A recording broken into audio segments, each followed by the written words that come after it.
দেখো এখানে আমি চানা মশলা রান্নার জন্য প্রথমে কড়াইতে তেল দিয়ে তার মধ্যে জিরা শুকনো লঙ্কা ফোড়ন দিয়ে দিয়েছিলাম। তো ফোড়নটা ফুটে থাকলে তার মধ্যে দিয়ে দিচ্ছি কিছু কুচনো পেঁয়াজ। কুচনো পেঁয়াজটাকে একটু ভাজা ভাজা করে নিচ্ছি। ভাজা ভাজা করে নেওয়ার পর যখন একটু লাল লাল হয়ে যাবে তারপরে একটু টাইম লাগছে একটু হতে।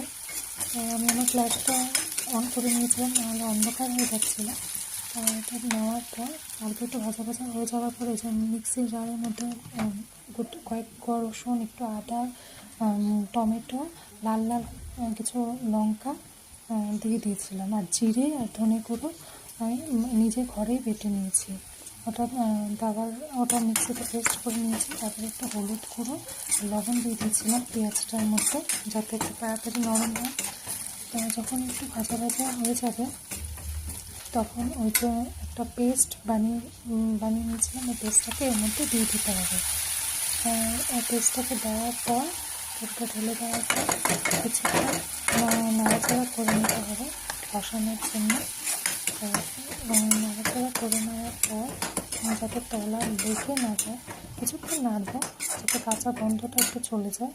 তারপরে হওয়ার পর বাকি যে মশলা লেগে লেগে আছে ওটাও দিয়ে দিয়েছি আমি ঝেড়ে, যাতে একটু থেকে না যায়। তো দেওয়ার পরে একটুখানি নাড়াচাড়া করে আবার কিছুক্ষণ পরে দিলাম একটু লাল লঙ্কার গুঁড়ো, খুবই অল্প দিয়েছি, আর কাশ্মীরি মির্চ পাউডার একটু দিলাম। দেওয়ার পর একটু কাসুরি মেথিও দিলাম, আমার খুব ভালো লাগে এটা, কাসুরি মেথি টেস্টটা আমার খুব ভালো লাগে, গন্ধটা ভালো লাগে, আমি একটু দিয়ে দিলাম কাসুরি মেথিটা। দেওয়ার পরে কিছুক্ষণ নাড়াচাড়া করে দেওয়ার পর যাতে তলাটা লেগে না যায় তারপরে দিতে হবে সামান্য একটু এই যে মিক্সি জারের মধ্যে অল্প একটু জল নিয়ে ওটা বাকি যে মশলাটা লেগেছিলো ওটা ধুয়ে আমি দিয়ে দিলাম ওটার মধ্যে, যাতে তলা লেগে না যায়। সামান্য একটু জল দিয়ে দিলাম। তারপরে কিছুক্ষণ নাড়াচাড়া করার পর আগে থেকে গোটা গরম মশলা দিয়ে সিদ্ধ করে রাখা চানা মানে কাবলি চানাটা ওর মধ্যে ঢেলে দেবো।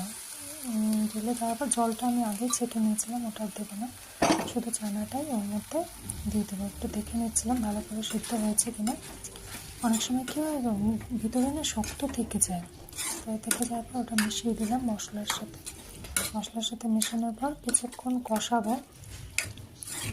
কষানোর পর আমি যখন একটু ভাজা হয়ে যাবে মশলার সাথে তারপরে আমি দিয়ে দেবো কিছুটা জল, মানে ওটা তো কাবলি চানার তো ওরকম ঝোল হয় না, কিছুটা জল দেবো, মাখাই রাখবো।